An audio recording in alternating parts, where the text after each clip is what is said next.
మనకు చాలా గర్వకారణం.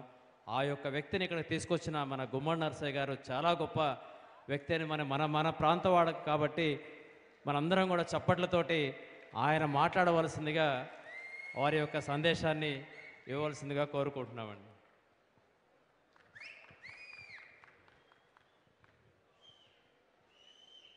సభకు నమస్కారం. ఇప్పటిదాకా సినిమా గురించి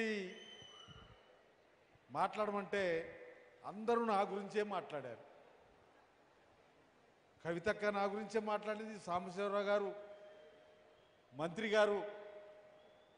ఇప్పుడు తను నా పాత్రని పోషించడం కోసం వచ్చినటువంటి శివరాజ్ కుమార్ కూడా నా గురించే మాట్లాడుతూ ముగించారు. నేను నా గురించి చెప్పుకోవటం కాకుండా ఇవాళ ఈ చిత్రం నిర్మాణం జరగబోతుందంటే ఈ చిత్రం నేచురల్గా ఉండాలనేటువంటిది నా కోరిక. నేను ఏ పద్ధతుల్లో ఉండేవాడిని, నా పద్ధతి ఏంటి, నా విధానం ఏంటి, నా స్వభావం ఏంటి అనేటువంటిది ఉండాలి అనేటువంటిది. నా స్వభావం ఏంటి అనే దానికి వస్తే ఈ వ్యవస్థలో మార్పు రావాలి, మనందరిలో మార్పు జరగాలి. ఒకరిని ఒకరు మోసం చేసుకునే పద్ధతి కానీ, ఒకరిని ఒకరు దోసుకునేటువంటి పద్ధతి కానీ, ఇక్కడ చిన్నోడు పెద్దోడు అనేటువంటి తేడా కానీ లేనటువంటి వ్యవస్థ కావాలని చెప్పి నేను కోరుకుంటున్న నా స్వభావం అది. ఇప్పటిదాకా దేశంలో, రాష్ట్రంలో, ఉమ్మడి రాష్ట్రంలో పేదోళ్ళకి ఏం కావాలి, వాళ్ళకి కావాల్సినటువంటి వాటి కోసం ఏం చేయాలి, ఆ చేతలు చర్యలు ఎట్లుండాలి అనేటువంటి పద్ధతుల్లో సిపిఐఎంఎల్ ప్రజాపంద పనిచేస్తూ వచ్చింది. ఆ ప్రజాపందలో ఉన్నటువంటి నేను ఇలా మీ అందరికీ ఓ గొప్పగా చిత్రీకరించి చూపించబోతున్నారు. ఇప్పుడు మాట్లాడినటువంటి వాళ్ళు కూడా నన్ను గొప్ప నాయకుడిగా మాట్లాడారు. నేను గొప్ప నాయకుని కాదు అని నేను అనుకుంటున్నా. సామాన్యుల్లో సామాన్యుని, సామాన్య ప్రజల కోసం ఆ ప్రజల్లో ఉండి ఆలోచిస్తున్నటువంటి వాడిని, అట్లనని చూడాలనేటువంటిది నా భావన. ఇలా ఈ చిత్రం నిర్మాణం జరిగిన తర్వాత ఈ సభకు వచ్చినటువంటి మీరే కాకుండా మన రాష్ట్రంలో, మన దేశంలో ఉన్నటువంటి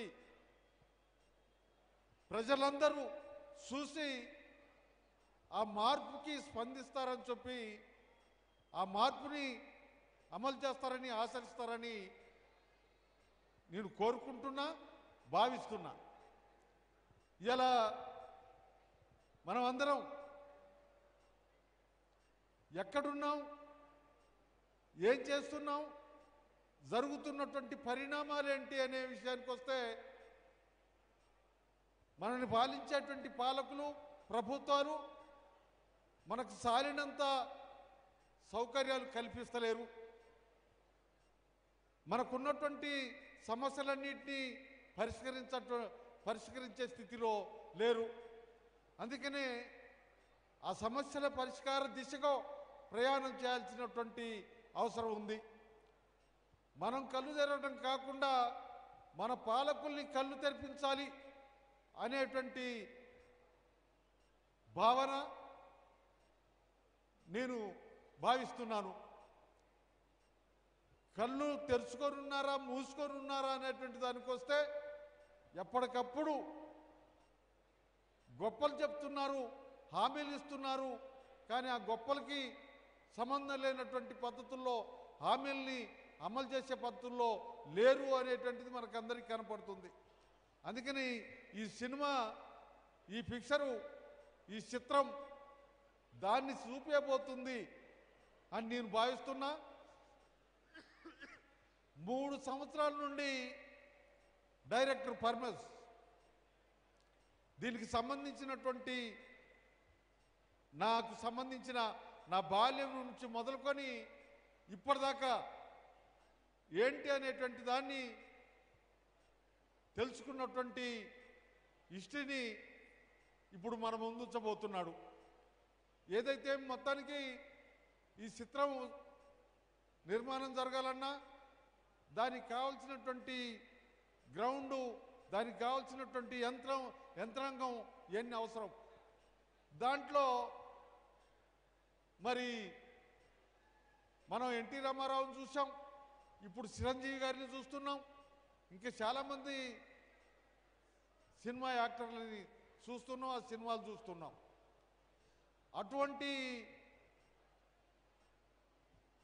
యాక్టర్గా ఉన్నటువంటి శివరాజ్ కుమార్ గారు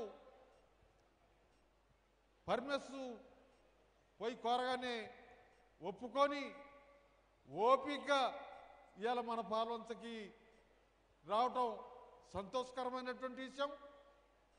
ఆయన ఆ చిత్రాన్ని మనందరికీ ఉపయోగపడే పద్ధతుల్లో, ఈ వ్యవస్థలో మార్పుకు కావలసినటువంటి పద్ధతుల్లో వ్యవహరిస్తాడని, యాక్షన్ చేస్తాడని చెప్పి భావిస్తున్నా. ఇలా